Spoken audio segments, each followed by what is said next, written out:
할렐루야. 오늘 말씀은 베드로후서 3장입니다.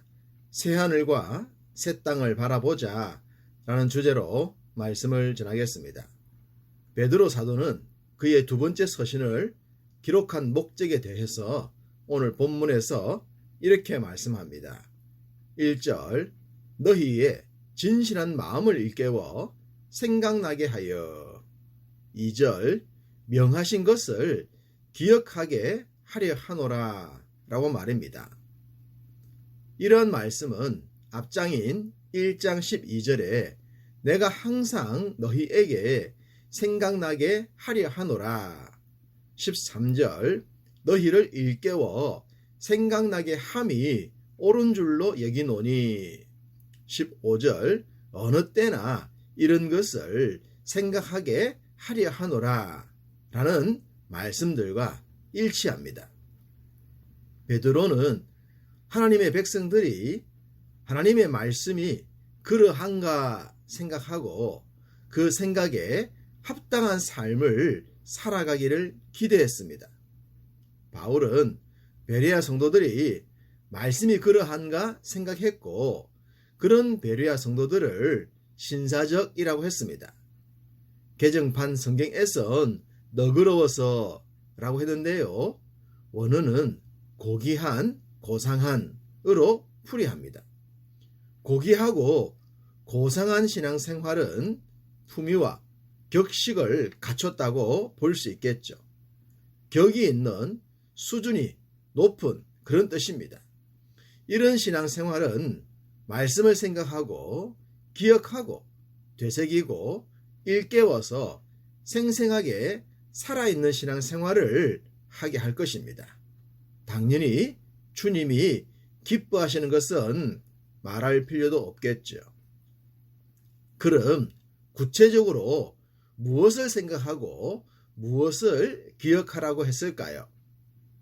거룩한 선지자들이 예언한 말씀과 주 예수 그리스도께서 사도들로 말미암아 명하신 것이라고 합니다. 이것은 한마디로 하나님의 말씀이지 않겠습니까?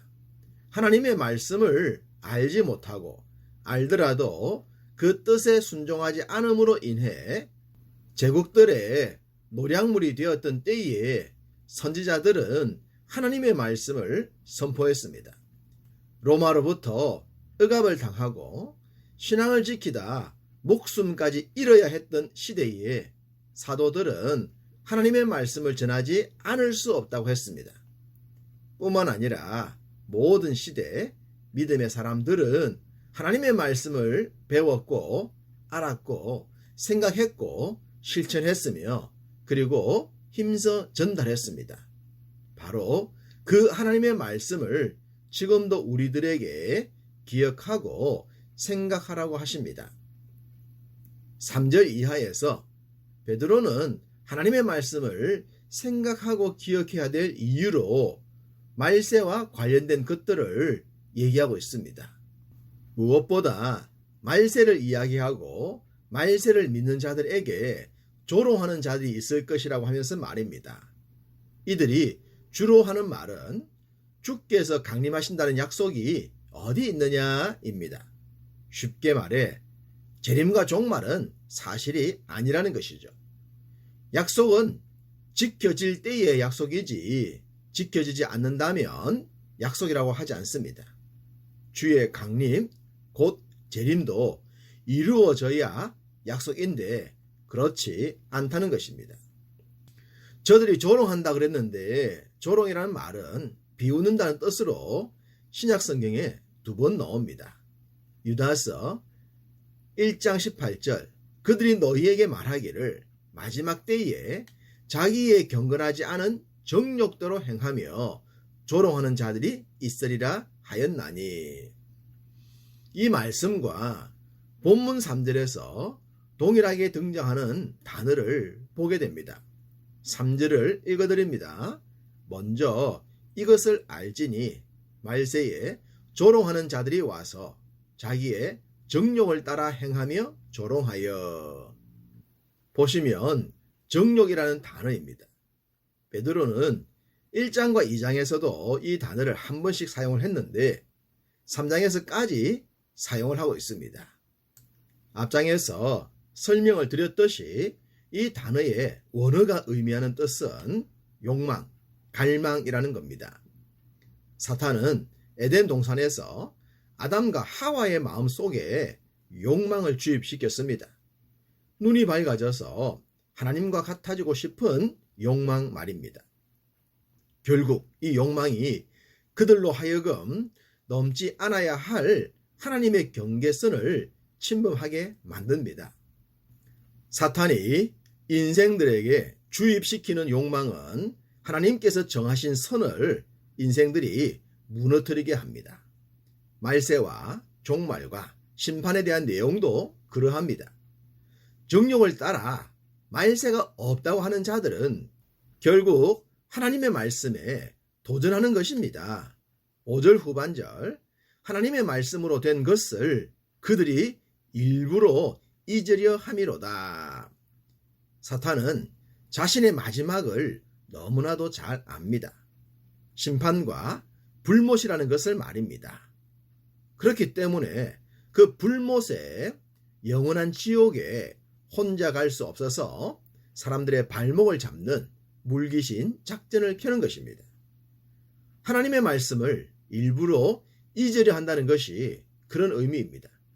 알면서 모르는 척, 사람들에게 없다고 미혹하는 것이죠. 사기꾼이 사기친다고 하면서 사기를 칩니까? 세상에서 제일 정직한 자처럼 말하지만 속은 정반대입니다. 이런 자에게 속히면 본인만 바보가 되는 것이죠. 그러니 분별할 줄 알아야 합니다. 당연히 분별의 능력은 하나님의 말씀을 알아야 되는 것이고 말씀을 기억하고 생각하면서 나옵니다. 그럼 왜 하나님의 약속은 이렇게 더딜까요? 그것은 믿는 자들을 구원하시기 위함입니다. 9절 주의 약속은 어떤 이들이 더디다고 생각하는 것 같이 더딘 것이 아니라 오직 주께서는 너희를 대하여 오래 참으사 아무도 멸망하지 아니하고 다 회개하기에 이르기를 원하시느니라. 이 땅엔 믿지 않는 자들이 많습니다. 우리들의 가족들 중에도 있을 정도로 말입니다. 만약 당장 종말이 임한다면 우리는 좋겠죠. 그렇지만 믿지 않는 우리의 가족들은 어떻게 되겠습니까? 성경에 탕자의 비유를 통해 하나님 아버지의 마음을 말씀하지 않습니까? 장자라도 아버지의 마음을 알지 못하면 탕자는 환영받지 못합니다. 종말은 현재의 탕자들을 위해 미뤄지고 있는 것이죠. 그러자 어떤 사람들은 하나님의 마음을 악용하곤 합니다. 사랑이신 하나님은 절대로 심판과 종말 같은 것을 행하지 않을 것이라고 말합니다. 이런 자들은 마치 화이 맞은 양심처럼 절대로 변하지 않는 구원을 받을 수 없는 자들로 보입니다. 이러한 자들을 향해 준비된 말씀이 있죠. 7절 이제 하늘과 땅은 그 동일한 말씀으로 불사르기 위하여 보호하신 바 되어 경건하지 아니한 사람들의 심판과 멸망의 날까지 보존하여 두신 것이니라. 심판과 멸망이 없는 것이 아니라 보존되었다는 사실을 잊지 말아야 합니다. 언제라도 때가 되면 보존된 심판과 멸망이 순식간에 임할 것입니다.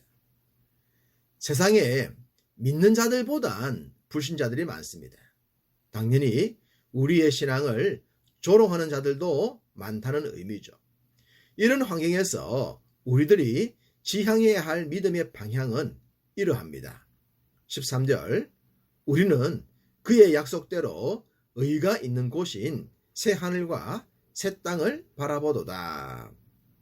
이 땅에 있는 것들은 낡아지고 없어질 것들입니다. 그러나 장차 하나님이 주실 것들은 모두 새 것들입니다. 그러니 낡아지는 것들 때문에 목숨을 걸지는 맙시다.